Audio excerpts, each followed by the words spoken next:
The Apple iPhone 17 Pro Max pushes the iconic iPhone in bold new directions and colors. It's recognizable but different in ways that make it eye-catching.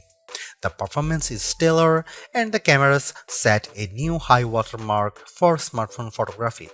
For people who demand more from their smartphone, there may be no better choice. If you are looking different in your iPhone shopping journey, the iPhone 17 Pro Max has you covered. It's not just that fetching cosmic orange, the unexpected hue hit of Apple's eye-dropping event. Apple's iPhone 17 Pro Max features a fresh design with new materials and a broad and bold product spanning camera plateau that adds a distinctive flair to what had become a somewhat tired design. Inside, the changes are no less significant, from the powerful A19 Pro chip to the new vapor chamber supported heat management system, which enable enough performance to support every peak and valley of your experience. If you are fixated on cameras, the iPhone 17 Pro Max will not disappoint. There are now finally three 48-megapixel lenses that support a wide range of shooting styles.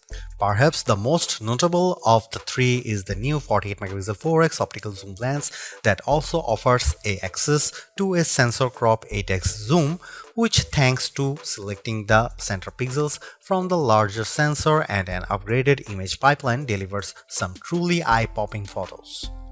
This is also an upgrade that makes a canny swap of titanium for aluminum a seeming downgrade, but one with some significant benefits, like the ability to apply that amazing new anodized orange finish and the ability to better distribute and dissipate heat.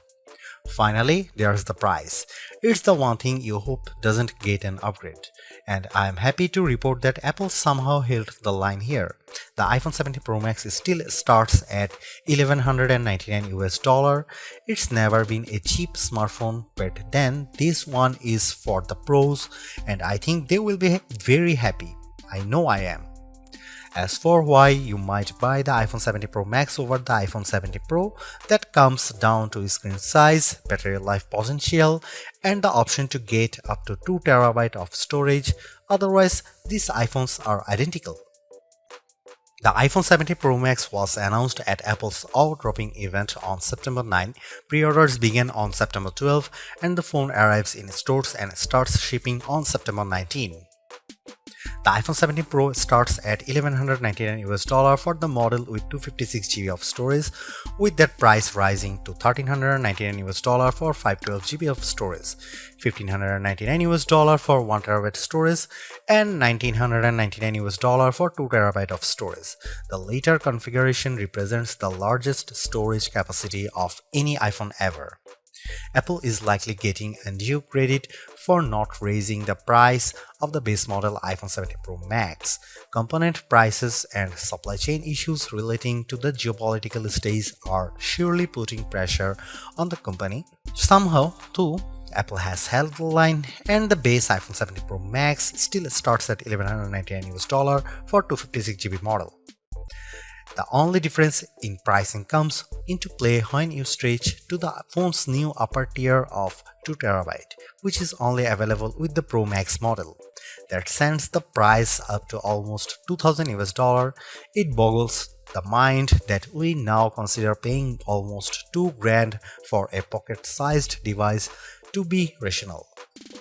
On the other hand, this is a true pro-level smartphone that, based on my tastes, is probably ready for pro photography and videography tasks, and when you put it like that, it might seem like a bargain. I saw enough leaks in the run-up to the iPhone 17 line launch to have a pretty good idea of what was coming, and to be honest, I was preparing to hate the iPhone 17 Pro Max redesign and colors. Yet, here I am now, quite pleased with the giant plateau, and yes, loving cosmic orange. In many ways, the iPhone 17 Pro Max is still undoubtedly part of long lineage of iPhones before it. There are, though, just enough new touches here to add up to what I am comfortable calling a redesign. Starting with the back, there's the now nearly full-width plateau that's both a bold design touch but also a practical measure in that underneath there's now more space for upgraded components like refreshed tetraprism that supports a new longer telephoto lens. Most previous iPhone bags featured just one material, usually metal or glass. The iPhone 17 Pro Max is a spiffy mix of the two, metal and glass, or rather a larger rectangular ceramic shield cutout with the rest a univity chassis literally carved out of aluminum. Instead of a titanium band surrounding a frame, components and the front and back glass, the iPhone 17 Pro Max's back cascades seamlessly to the side and even curves just a bit around the front to meet the Ceramic Shield 2 screen covers, which reportedly will better protect it from scratches. It will has an incredibly unified feel, and because Apple has radically cut down on edges, the phone feels very comfortable to hold.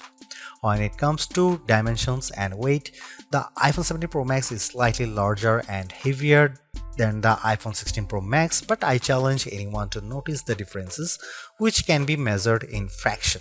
The iPhone 17 Pro Max is 163mm tall by 78mm long by 8.75mm thick and weighs 233 grams. By contrast, the iPhone 16 Pro Max was 163 by 77.6 by 8.25mm and weighed 227 grams. This year there are no new buttons to contend with. Along one edge we have the long power and Siri button, and below it camera control. Opposite them is the action button, and below that a pair of volume buttons. There are small differences along the shorter edges. On top, an antenna cutout is now visible, and on the bottom, the pair of speaker grills appear larger. If you want to lie the phone flat, you'll have to place it screen down. Even though the back plateau is nearly the full width of the phone, the tri-camera array still bumps out even further, and between this and the wide metal bump, this phone lies on its back at a slightly more extreme angle than the iPhone 16 Pro Max. The switch from titanium to aluminum provides not only some useful heat management and energy efficiency benefits, it's also opened the door for anodized color options. I don't know where Apple got the idea for cosmic orange, but I actually love it. It's bold without being garish. There's also silver and the very deep and inky deep blue.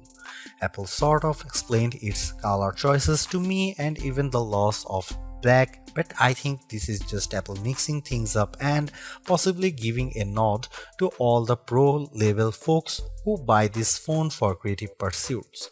Orange is a color that will get you noticed. iOS 26's liquid glass interface might lead you to assume there has been some radical display overhaul, so much glow, shiny and artificial transparency. However, that would be mostly wrong.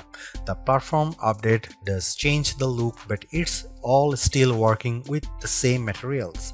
The iPhone 17 Pro Max's expensive 6.9-inch Super Retina XDR OLED is largely the same as last year's, featuring a resolution of 2868 by 1320 pixels for a density of 460 ppi.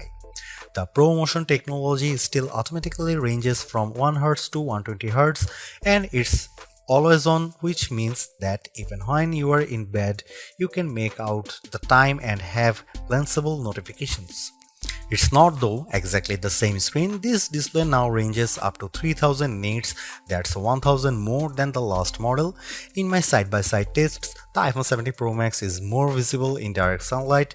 This effect is assisted by a new reflective coating, meaning the light bouncing off the screen is also less noticeable. There's a nice and not necessarily insignificant upgrades. With a narrow bezel, the Super Retina display comes precisely close to meeting that orange metal, with a vast expanse of color and entertainment interrupted only by the pill-shaped dynamic island. Made up of the new center stage camera and Face ID sensors, it remains a useful space for live information, but it's also sometimes a black blob cutout in games, videos and photos. I find the information it provides useful, so I do not mind it much, but I was also hoping for a redesign that might have shrunk the thing by 50%. This is a minor quibble, and I'm sure that, like me, you probably won't notice or be bothered by it very much. Apple's redesigned plateau is not just an aesthetic choice, it's a practical one. Underneath that now larger raised platform is a lot of technology, including a new tetraprism to support Apple's longest and highest resolution telephoto lens ever. It's simply one highlight of a stellar iPhone 17 Pro Max camera system. There are a total of 4 cameras, with Apple calling the rear trio fusion cameras. The main camera is 48 megapixel, ultra wide is also 48 megapixel, and telephoto also 48 megapixel with 4x optical, and the selfie camera is 18 megapixel. Those specs only tell half the story. In general, you are not shooting at the full frame 48 megapixel resolution, or rather you might be using all 48 million pixels to produce a high quality 24 megapixel or even 12 megapixel to produce an 8x optical quality sensor crop. The ultrawide will by default shoot 12 megapixel macro photos. In virtually every instance, this is a case where less is more. Apple uses all that pixel information and its remarkable image pipeline to deliver fantastic photos with true life colors and exquisite detail. Here are some camera samples of the iPhone 17 Pro Max.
The iPhone 17 Pro Max is still a flagship phone based on my testing.